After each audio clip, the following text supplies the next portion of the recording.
All right. Good morning, or good afternoon, depending on what part of the country you're joining us from. Coach Kevin here, and let's go ahead and get started. First thing I would like to do is share my screen with you and point out a couple different things, or a few things, I should say, more appropriately. Particularly for those of you who might be joining us for the very first time, or maybe you're watching this as a recording later on. I want to point out to you that we have a Facebook group that coincides with our meetup. It has the exact same name. I want to be really rich, and I do not apologize for it. Again, it's called I Want to Be Really Rich, and I do not apologize for it. You can come find us by going into your own Facebook profile and going to the search Facebook function and start typing in the name of our group, and you will find us as a group. Or you could go directly to facebook.com/groups/ I want to be really rich. Okay, so that's how you can find us, and we ask that you come join us. Why would you want to come join us? A few different reasons. First of all, if we have anything special to announce, it'll typically be pinned to the very top, something that's important for the whole group. The other thing, as long as I remember to hit the record button, which I typically do, what you will find is we put the recordings of these Zoom meetings into the Facebook group. So, for instance, if you're attending today and you really like something, then you could go review it. The other thing is, let's say that you're here with us. So let's say Monday, Tuesday, Wednesday, you aren't able to make it. Thursday, Friday, you can. You can always go back and get caught up on whatever it is that you missed out on, so you can stay up with what we're doing. All right. The next thing I want to point out to you is what we're in the process of going through right now. I'm going to bring you through a quick synopsis of what got us here. We started November 5th, and we've basically every Monday through Friday, except for one Thursday a couple weeks ago, we've been together, even during the holidays. And funny enough, many of you showed up, which is terrific. And even if you didn't, you always got to go back and go to the recording. So anyhow, we've been going through different material depending on what it is that we felt, particularly what I felt guided to share with you. We started out, first of all, with a book called The Science of Getting Rich by Wallace Wattles that was published in 1910, which gives you essentially the formula for manifesting more money and wealth into your life, as well as many other good things. The next thing we went through after that was a book called Hidden Treasures, not nearly as old. I think it was originally published in like 2004 or 5, something like that, written by a good friend of mine, Leslie Householder. That particular book, Hidden Treasures, goes over the 7 laws of the universe that govern us receiving more money and wealth, as well as other things we want manifested into our life. So a lot of people have heard of the law of attraction. They don't recognize necessarily that that is actually a secondary or subsidiary law to the law of vibration. And a lot of people aren't aware that there are actually 7 laws that should be followed if we want to manifest all the money and wealth we want in our life that are universal laws. So that's why we went through those, so you'd have awareness of what they are and how they function, so that you can actually be in harmony with them instead of working against them and having them work against you. You don't want to fight them like gravity. Gravity, you don't want to just walk off the edge of a building without something to catch you, or else you will get hurt, okay? Matter of fact, you probably shouldn't be walking off the edges of buildings. That's what the law of gravity teaches us. It has its purposes, but one of them is not to walk off the edge of buildings. But if you constantly walk off the edge of a building, at some point, you're going to definitely get hurt, maybe even worse than that, okay? So you want to understand how the laws of the universe work, especially when you're trying to set a goal to receive something in your life and you're struggling with it. There's a strong possibility that you don't understand how the laws work, and so you're not obeying them. But the next thing is, if you do understand how they work and obey them, there's still more to the game that we're playing right now, this game called life. And the next thing we went through was what I would call the Reader's Digest version of the Law of Attraction, a book called It Works. After that, we took an article by Bob Proctor, who is actually a person who I hired to be my coach and trainer and mentor. And then I became a coach for his programs. Now I'm independent. But Bob gave me an article called Decision, and we went through that because that is one of the things that people seem to have a ton of difficulty with. And when you vacillate and you're putting out a vibration of not being decisive about what it is that you want and not being sure, it's very hard for the universe to bless you with what it is that you want to receive in your life. So after that, we jumped into a book by Joseph Murphy called The Power of Your Subconscious Mind. And in that particular book, Joseph Murphy does a phenomenal job of explaining how the mind works. He goes mostly in depth about the subconscious mind, tells us how it works, how it got the programming into it that is currently there, and how we can change that programming if that programming is in opposition to us receiving what it is that we truly want in our life, particularly in relationship, like we're focusing on adding more money and wealth to your life. If you have a subconscious program that runs in opposition to you receiving what you want, if you don't change that program, your subconscious mind will actually work hard to sabotage you. However, on the flip side, if you get your programming aligned with what it is that you want, one of the coolest things about it is your subconscious mind will move heaven and earth to help you receive what you want. All right. Now we have moved into a book called The Power of Awareness by Neville Goddard, because we know now we have now learned how to manifest money, the formula. We've now learned the laws. We've now learned how our mind works. Now we want to understand who we are and what power we truly have and how that affects our life and what it is that we receive in our life and how much control do we truly have over how our life goes and what we receive in life. So we're in the Power of Awareness right now. And I happen to have a Kindle copy and an Audible copy. However, what I like to do for you guys is see if I can find something a lot of times for free, because we'll use that copy as we go through our study on a daily basis. And I'll show you where I found it. That way you can go get a copy for yourself. So what I did is I went here, Power of Awareness PDF, just Googled it.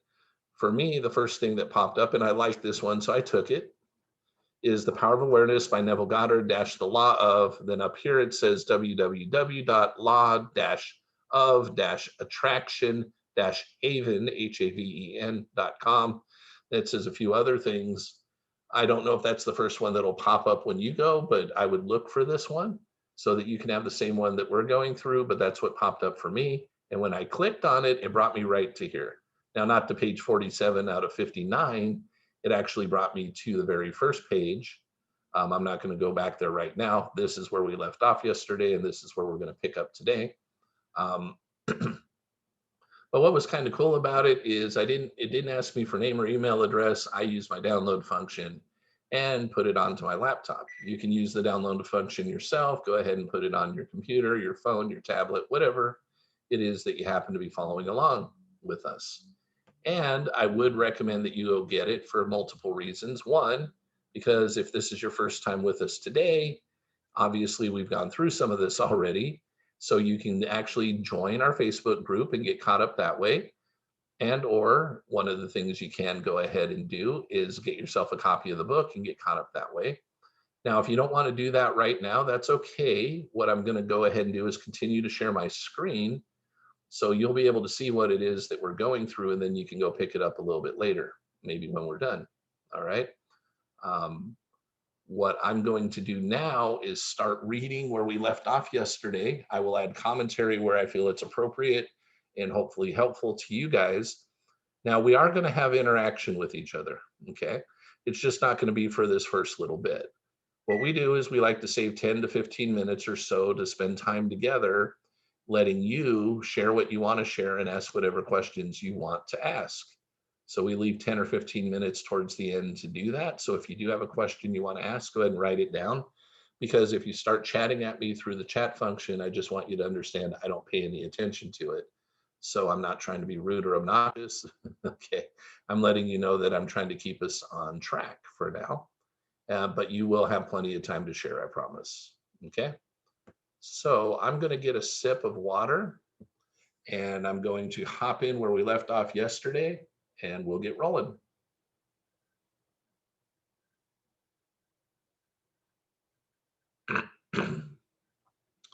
All right. Move a couple things around on my screen here. All right. Case study 3. This is the story of a very unexpected result of an interview with a lady who came to consult me. One afternoon, a young grandmother, by the way, if you guys are kind of, in La La Land right now, I highly recommend that you actually pay attention to this case study, this story, because you're going to find exactly what it is that you need to manifest what you want in this. And this is one of my favorites. This is the story of a very unexpected result of an interview with a lady who came to consult me. One afternoon, a young grandmother, a businesswoman in New York, came to see me. She brought along her 9-year-old grandson, who was visiting her from her home in Pennsylvania. In response to her questions, I explained the law of assumption, describing in detail the procedure to be followed in attaining an objective. The boy sat quietly, apparently absorbed in a small toy truck, while I explained to the grandmother the method of assuming the state of consciousness that would be hers were her desire already fulfilled. I told her the story of the soldier in camp who each night fell asleep, imagining himself to be in his own bed in his own home. When the boy and his grandmother were leaving, he looked up at me with great excitement and said, "I know what I want, and now I know how to get it." Surprised, I asked him what it was he wanted. He told me he had his heart set on a puppy. To this, the grandmother vigorously protested, telling the boy that it had been made clear repeatedly that he could not have a dog under any circumstances, that his father and mother would not allow it, that the boy was too young to care for it properly, and furthermore, the father had a deep dislike for dogs. He actually hated to have one around. All these were arguments the boy, passionately desirous to have a dog, refused to understand. "Now I know what to do," he said. "Every night, just as I'm going off to sleep, I'm going to pretend that I have a dog and we're going for a walk."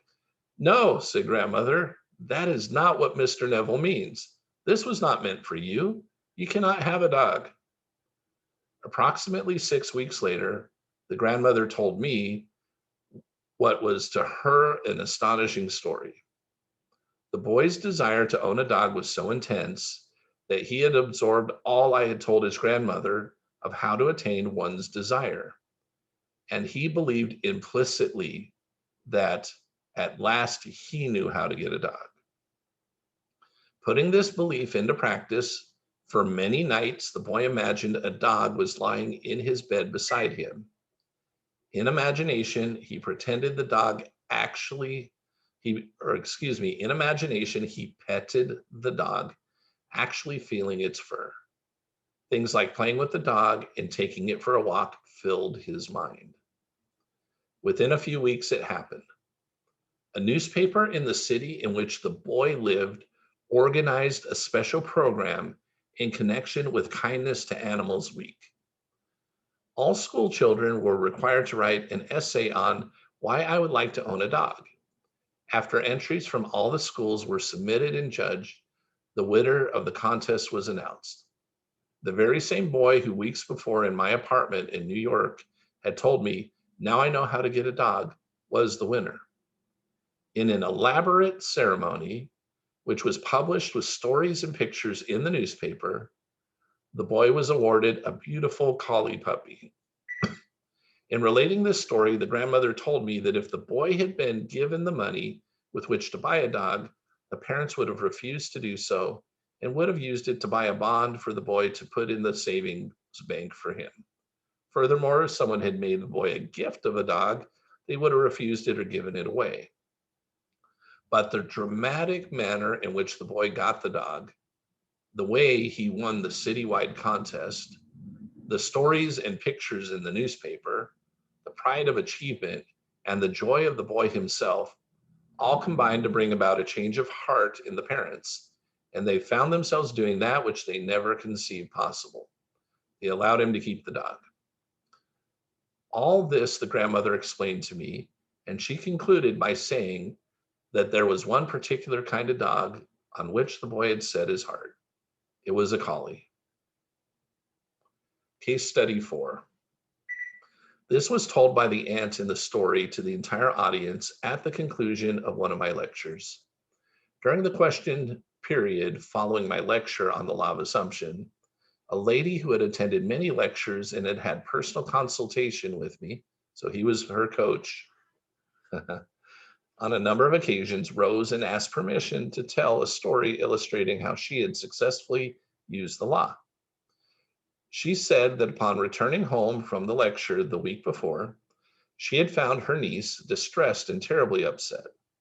The husband of the niece, who was an officer in the Army Air Force stationed in Atlantic City, had just been ordered, along with the rest of his unit, to active duty in Europe. She tearfully told her aunt that the reason she was upset was that she had been hoping her husband would be assigned to Florida as an instructor. They both loved Florida and were anxious to be stationed there and not to be separated.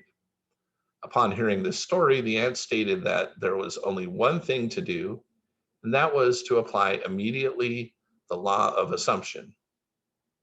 Let's actualize it, she said. If you were actually in Florida, what would you do? You would feel the warm breeze. You would smell the salt air. You would feel your toes sinking down into the sand. Well, let's do all that right now.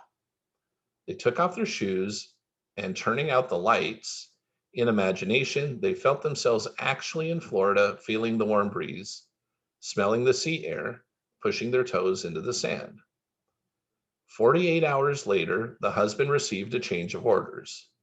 His new instructions were to report immediately to Florida as an Air Force instructor.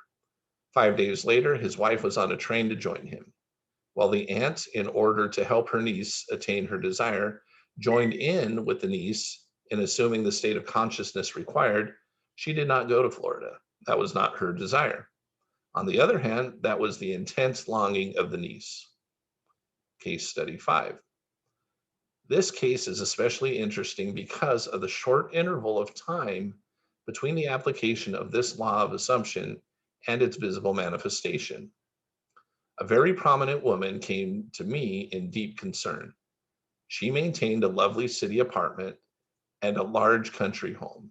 But because the many demands made upon her were greater than her modest income, it was absolutely essential that she rent her apartment if she and her family were to spend the summer at their country home.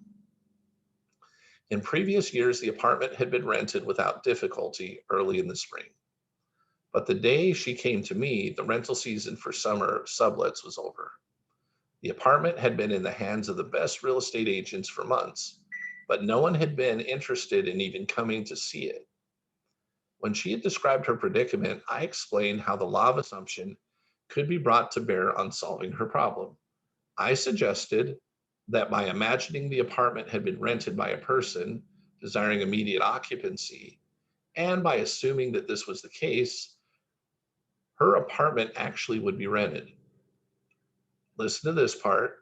In order to create the necessarily feeling of naturalness, the feeling that it was already a fact that her apartment was rented, I suggested that she drift off to sleep that very night, imagining herself not in her apartment, but in whatever place she would sleep where the apartment suddenly rented. She quickly grasped the idea and said that in such a situation, she would sleep in her country home, even though it was not yet open for the summer. This interview took place on Thursday. At 9 o'clock the following Saturday morning, she phoned me from her home in the country, excited and happy. She told me that on Thursday night, she had fallen asleep, actually imagining and feeling that she was sleeping in her other bed in her country home, miles away from the city apartment she was occupying. On Friday, the very next day, a highly desirable tenant, one who met all her requirements as a responsible person, not only rented the apartment, but rented it on the condition that he can move into it that very day. Case study 6. Only the most complete and intense use of the law of assumption could have produced such results in this extreme situation. Let me repeat that. Only the most complete and intense use of the law of assumption could have produced such results in this extreme situation. 4 years ago, a friend of our family asked that I talk with his 28-year-old son who is not expected to live. He was suffering from a rare heart disease. This disease resulted in a disintegration of the organ. Long and costly medical care had been of no avail. Doctors held out no hope for recovery. For a long time, the son had been confined to his bed. His body had shrunk to almost a skeleton, and he could talk and breathe only with great difficulty. His wife and 2 small children were at home when I called, and his wife was present throughout our discussion. I started by telling him that there was only one solution to any problem, and that solution was a change of attitude. Let me repeat that. I started by telling him that there was only one solution to any problem, and that solution was a change of attitude. Since talking exhausted him, I asked him to nod and agree clearly what I said. This he agreed to do. I described the facts underlying the law of consciousness. In fact, that consciousness was the only reality. I told him that the way to change any condition was to change his state of consciousness concerning it. As a specific aid in helping him to assume the feeling of already being well, I suggested that in imagination, he see the doctor's face expressing incredulous amazement in finding him recovered, contrary to all reason, from the last stages of an incurable disease, that he see him double checking in his examination and hear him saying over and over, "It's a miracle, it's a miracle." He not only understood all this clearly, but he believed it implicitly. Let me repeat that. He not only understood all this clearly, but he believed it implicitly. He promised that he would faithfully follow this procedure. His wife, who had been listening intently, assured me that she, too, would diligently use the law of assumption and her imagination in the same way as her husband. The following day, I sailed for New York. All this taking place during a winter vacation in the tropics. Several months later, I received a letter saying the son had made a miraculous recovery. On my next visit, I met him in person. He was in perfect health, actively engaged in business, and thoroughly enjoying the many social activities of his friends and family. He told me that from the day I left, he never had any would work. He described how he faithfully had made to him day after day, completely his assumption of already being well and strong. Now, 4 years after his recovery, he is convinced that the only reason he is here today is due to a successful use of the law of assumption. Let's see, time what we got here. Case study 7. This story illustrates the successful use of the law by a New York business executive. In the fall of 1950, an executive of one of New York's prominent banks discussed with me a serious problem with which he was confronted. He told me that the outlook for his personal progress and advancement was very dim. Having reached middle age and feeling that a marked improvement in position and income was justified, he had talked it out with his superiors.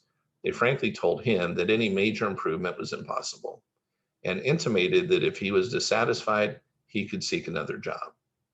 This, of course, only increased his uneasiness. In our talk, he explained that he had no great desire for really big money, but a substantial income in order to maintain his home comfortably and to provide for the education preparatory. This he found impossible on his present income.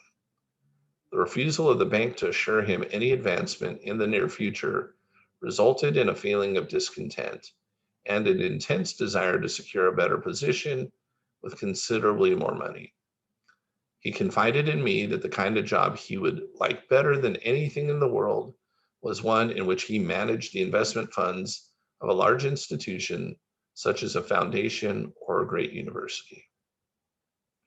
In explaining the law of assumption, he stated that his present situation was only a means manifestation of his concept of himself, and declared that if he wanted to change the circumstances in which he found himself, he could do so by changing his concept of himself. In order to bring about this change of consciousness and thereby a change in his situation, I asked him to follow this procedure every night just before he fell asleep. In imagination, he was to feel that he was retiring at the end of one of the most important and successful days of his life. He was to imagine that he had actually closed a deal that very day to join the kind of organization he yearned to be with and exactly the capacity he wanted. I suggested to him that if he succeeded in completely filling his mind with this feeling, he would experience a definite sense of relief. In this mood, his uneasiness and discontent would be a thing of the past. He would feel the contentment that comes with the fulfillment of desire. I wound up by assuring him that if he did this faithfully, he would inevitably get the kind of position he wanted. This was the first week of December. Night after night, without exception, he followed this procedure. Early in February, so listen, this was the first week of December, pointing this out, everybody gets impatient. Those of you who have said, I've done this, but in a few days or a week or two. This was the first week of December. After reception, he followed this procedure. Early in February, a director of one of the wealthiest foundations in the world asked this executive if he would be interested in the foundation in an executive capacity handling investments. After some brief discussion, he accepted. Today, at a substantially higher income and with the assurance of steady progress, this man is in a position far exceeding all that he had hoped for. Case study 8. Let's see, 8, how many more? I forget if there was any after 8. Come on. We're going to, not sure if there was or not for the moment, but this is a good time to stop and go ahead and do our sharing part. So, hey, looks like some people joined us since we got started. Welcome, welcome, welcome. Glad to have you all here with us. And let's see, do I see anybody that I've never seen here before? It looks to me, well, we may have another new guest or two. Okay, so here's what we do. At this point, it's your opportunity to share. You can go ahead and share, maybe your thoughts and feelings about what you learned today through these case studies. You're also welcome to share anything in relation to manifesting money and wealth in your life that has gone well for you, that you would like to share with us. You can also share in relationship to things that we have studied in the past together. Or you can ask questions again about what we went over today, what we've gone over in the past, or anything that relates to manifesting more money and wealth in your life. So you guys that have been with us for a while, you know the drill. What you do is you just come off mute and start sharing, and we will go from there. All right, this is your time. Whoever would like to share first or ask a question, go ahead and do so. Thank you.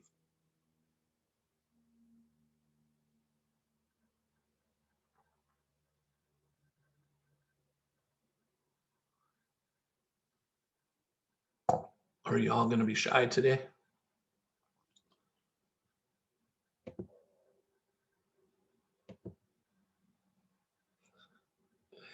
I know Paula probably wants to say something. She always would like to, and you're welcome to. I didn't mean to scare you the other day, Paula. Hi, Kevin. It's Takira. Hey. Hello. It's Hello. really funny that you're doing this story about apartments and home ownership. Well, not home ownership, but the guy that wanted to move and he slept in the bed.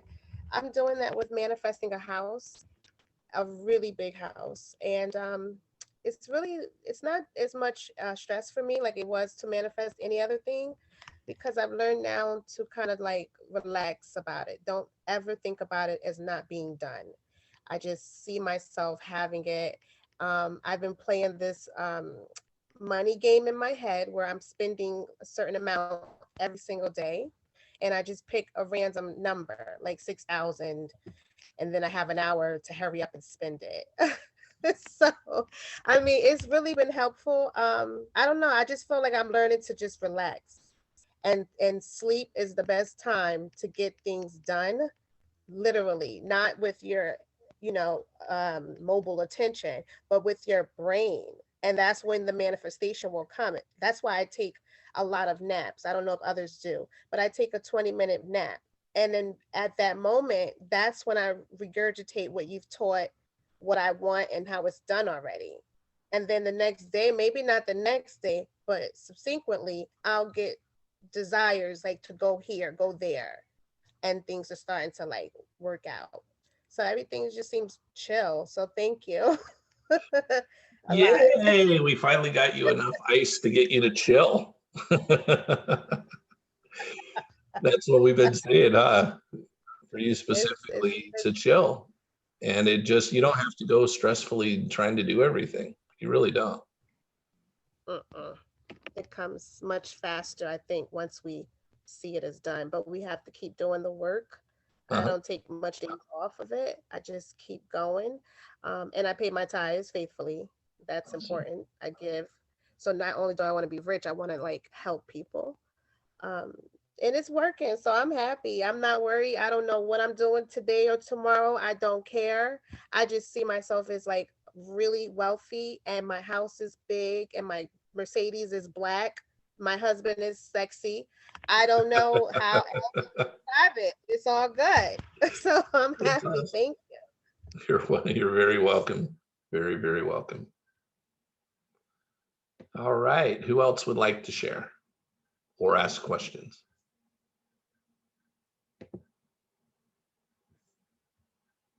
Should I make the assumption everybody has just everything they want in their entire life right now and you're here for entertainment instead of learning? Yeah, what's up, Kevin? Hey, So this was kind of a hard pill to swallow. So I've been manifesting and trying to get you actually be my coach.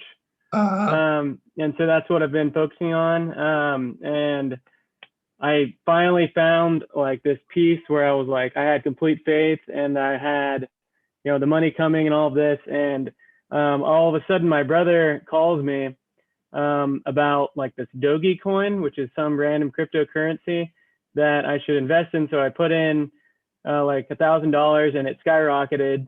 And then I had the money and I was fine, and I had the intention to sell. And I was like, oh, sell and I'm good. And for some reason, I like didn't take the leap. I know that you've talked about it before, where it's like you have and I know Bob Proctor talks about it, but it's like a moment of like doubt or fear or whatever it is. And I just Terminator. didn't, right. And I thought I would get more, and then kind of lost track of time, and it just went right back to where it had started. And so I like went back to almost ground zero. I'm just like, I was so close. I had it. And then it just like slipped through my fingers.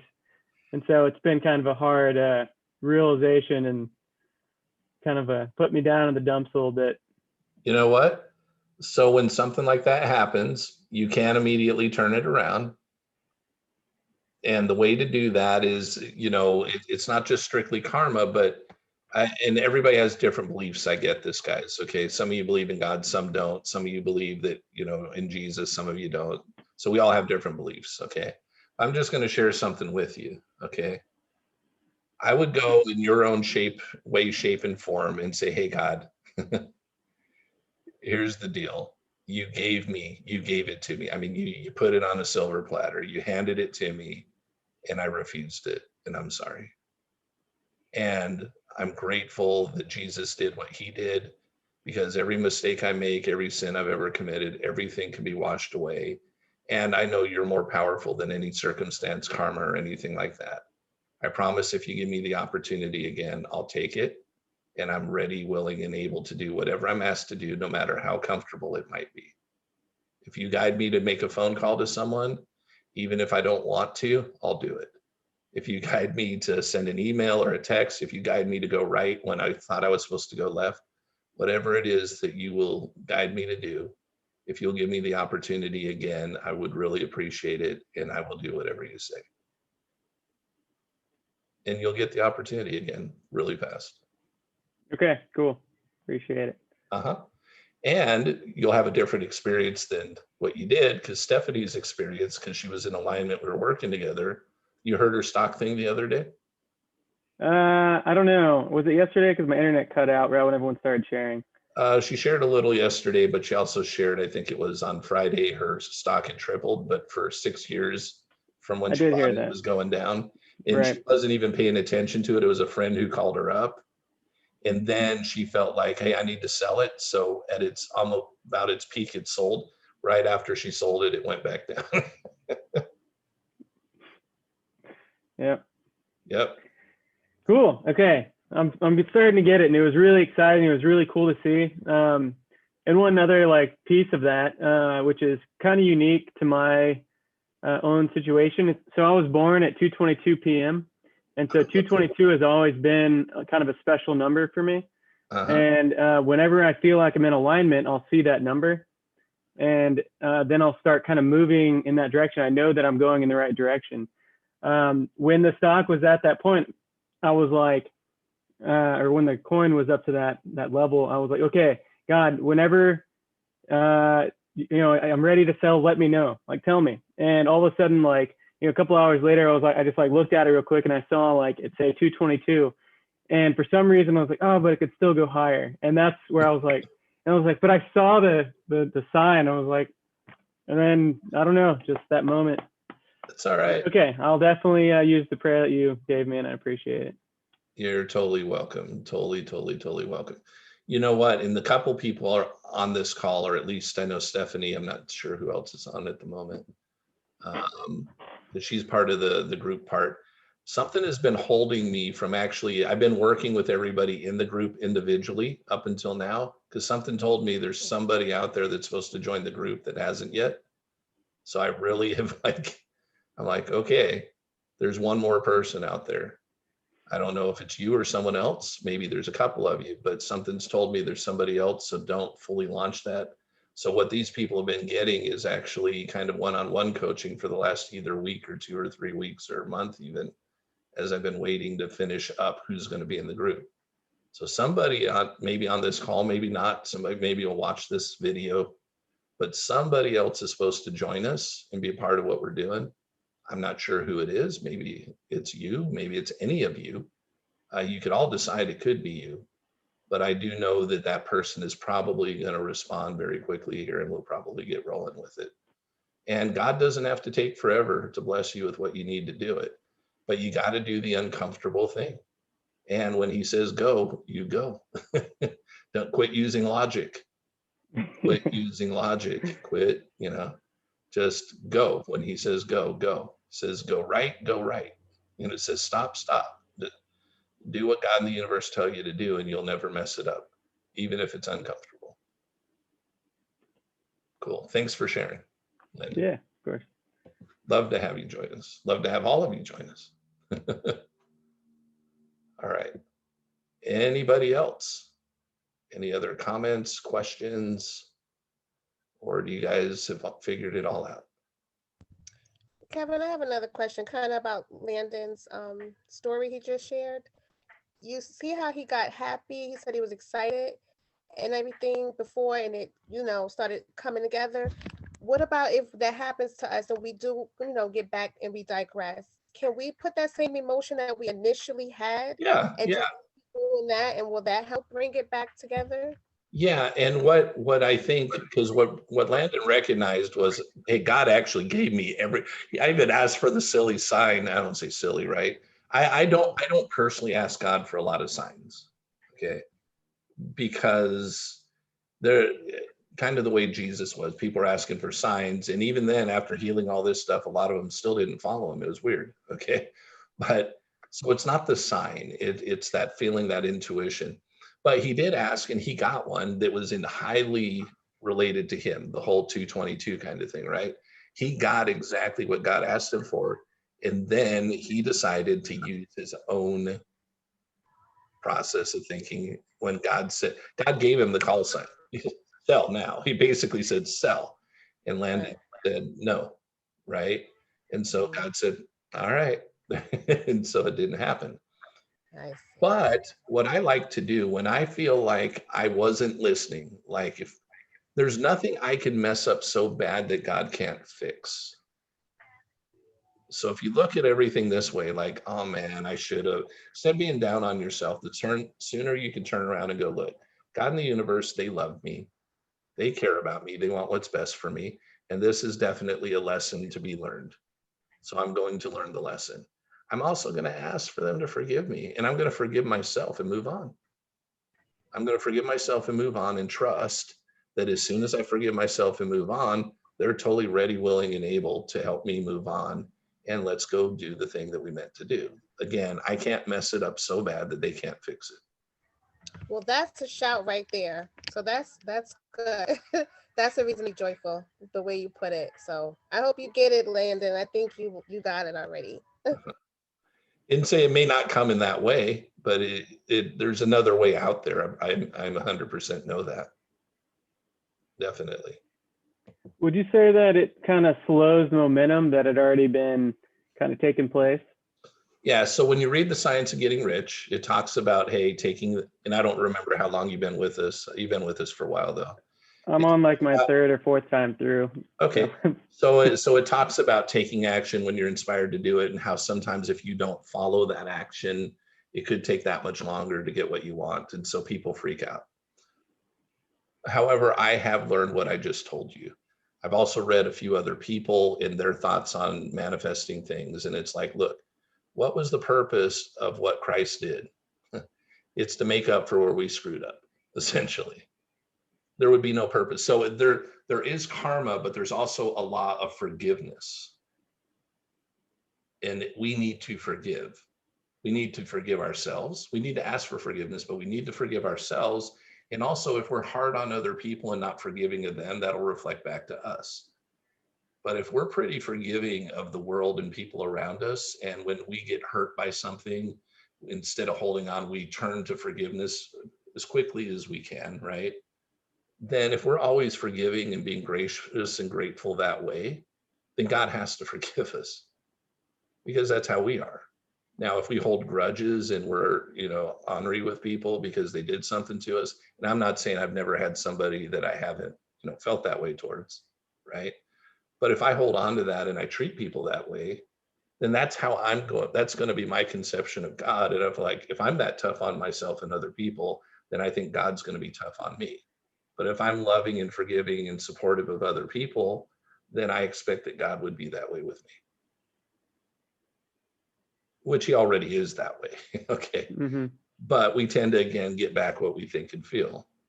So as long as you're willing to say what you did, you smiled and go, don't be down any longer. Just move up and say, okay, great.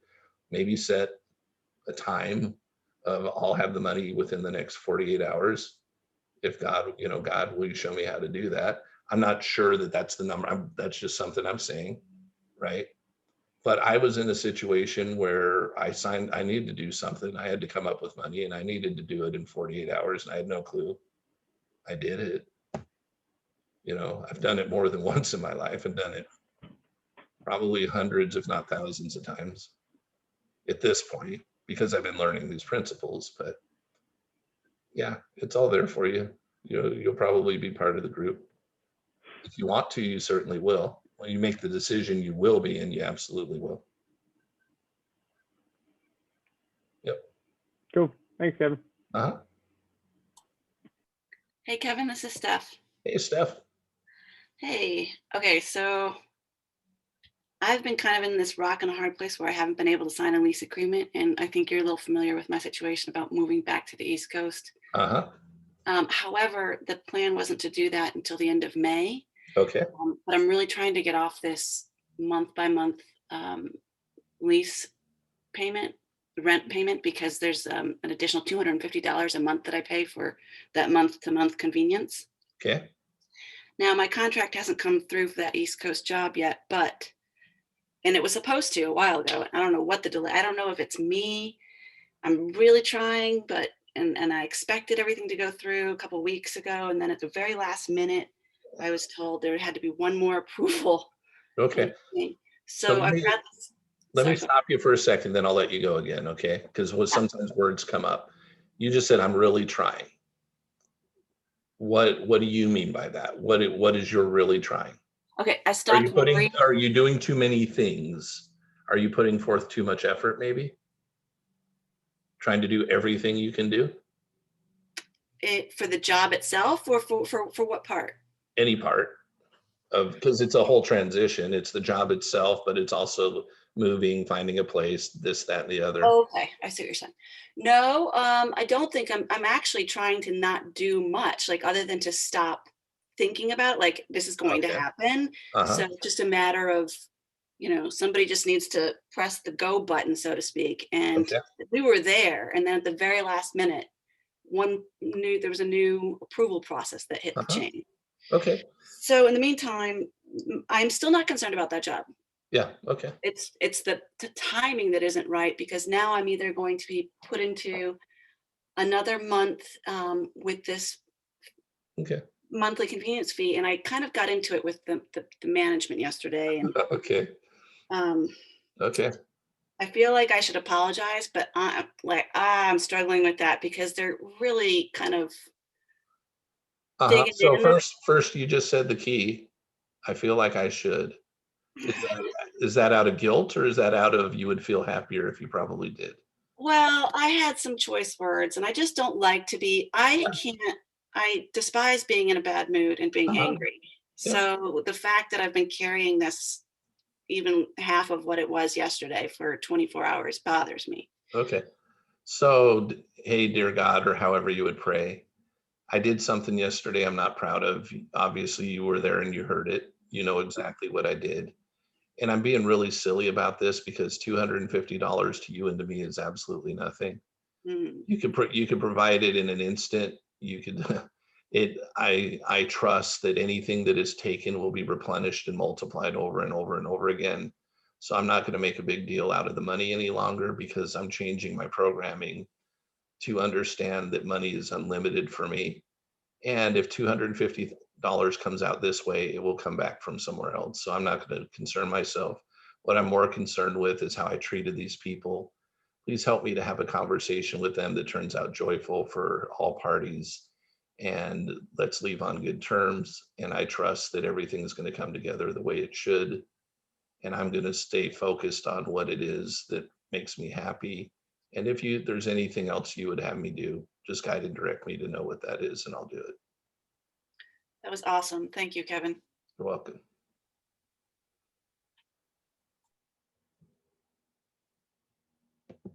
Anybody else? I'm here for you, at least for a few more minutes. We're actually past the 45-minute mark for anybody that's brand new, not trying to hold anybody hostage. Obviously, we went through the material and we're just in a question and answer time, but when I have additional time and I'm able to help, I like to do so. So if anybody needs to go, totally understand. And if you're still hanging out, that's cool too. Any final comments or questions that anybody would like to share or ask?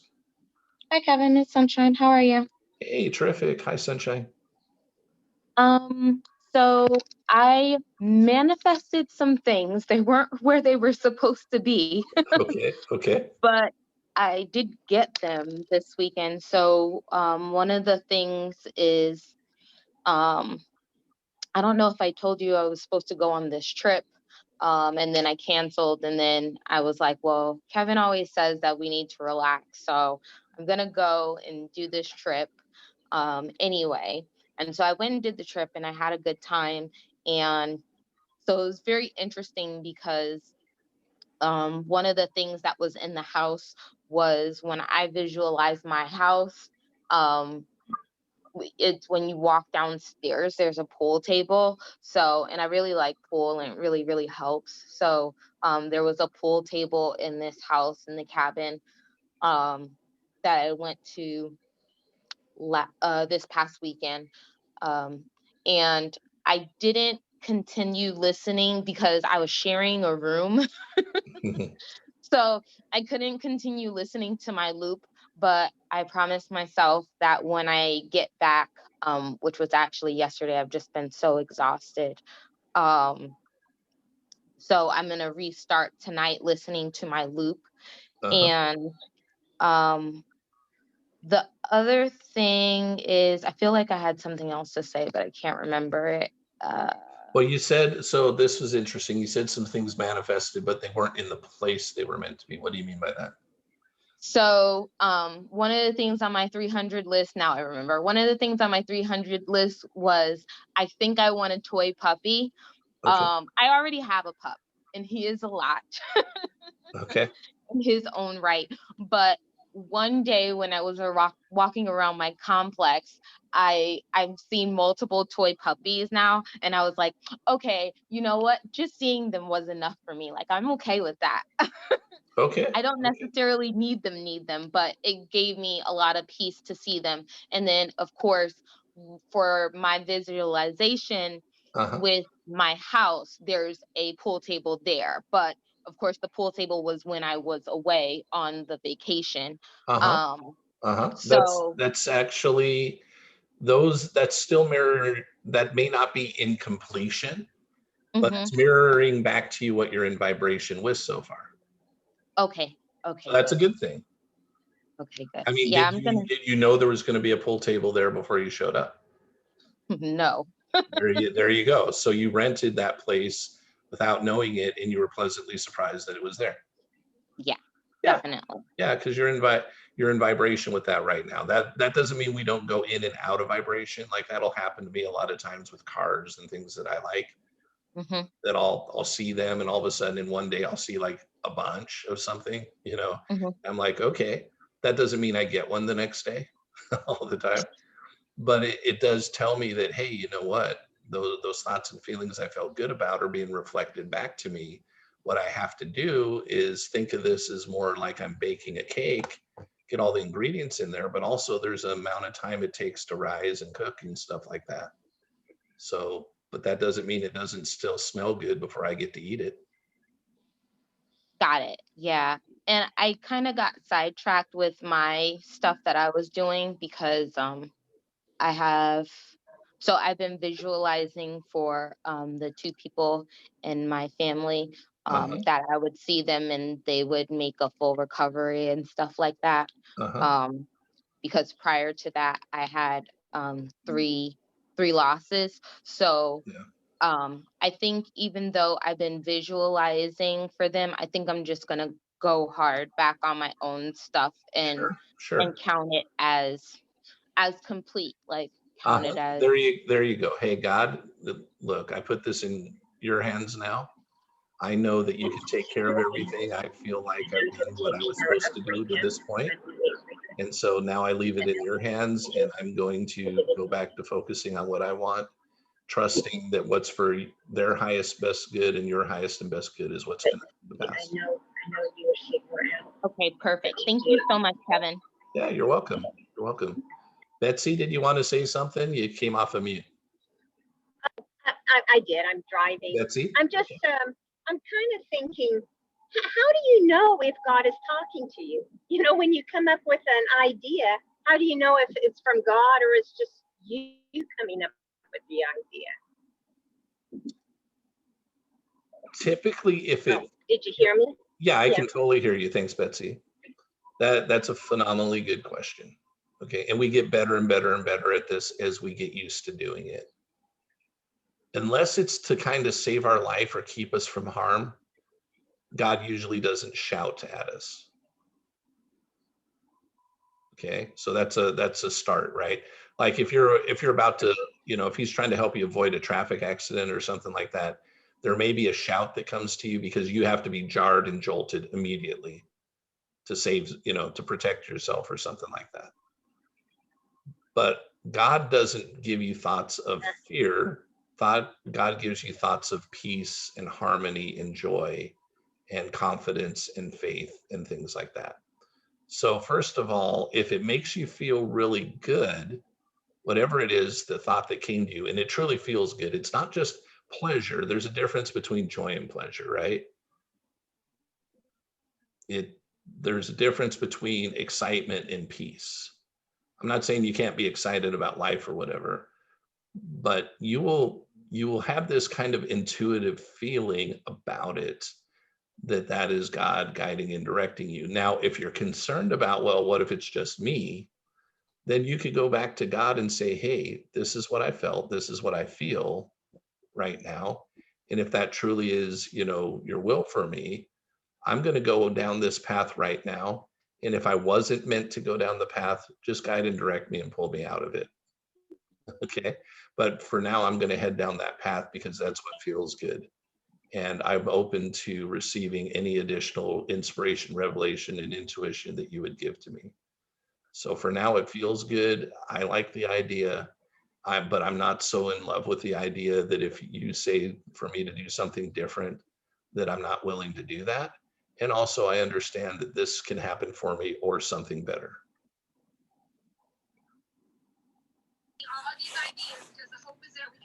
Did that help, Betsy? It did. Yes, thanks. Yeah, you're welcome. Lillian, you came on for a moment. Hi. I don't know if you meant to. Okay. I'll wait till next time. Oh, you don't have to. Go for it. I have a huge story that happened from Saturday. Okay. It was remarkable how it happened. Okay, well, anyway, we have a large Hispanic group, for lack of a better word right now, the leadership is a female Hispanic leadership comes out in New York, and Saturday they were having a meeting, and I wasn't involved with them. I was involved with our New York Life women's group, but somehow I got pulled into the Hispanic team, and they sent an email. I wasn't going to look at that email. I was just going through my emails at work and trying to get caught up and organize everything. And I said, well, I'll just take a look at this. And I was watching both girls. It was both from the women's market and the women's Hispanic market, both leadership. And all of a sudden they started talking about Bob Proctor. Couldn't believe it. In fact, Bob Proctor had mentored the largest selling agent for New York Life, and that was Bob Feldman. Yeah. Feldman. And so I was finding all of this out and connecting all of the dots that I was there at that appointed time to learn all about this. And I was just so blown away by this. It just was remarkable. And they have programs for us with the Proctor Gallagher Institute. That they do for New York Life. I don't know how often they're going to do them, but I said, that's okay. I'm I'm in a position where one of these days I'm going to be able to do the things. One of these days. I mean, we've got to take baby steps.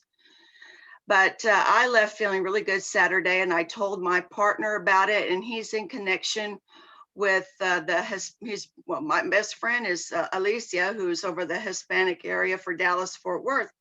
And I said, well, I just talked to her yesterday. We had a Zoom meeting about letting me in the Hispanic market, which is quite an honor. And I don't know, the Lord is leading me into the Hispanic market. Awesome. It is. Yeah.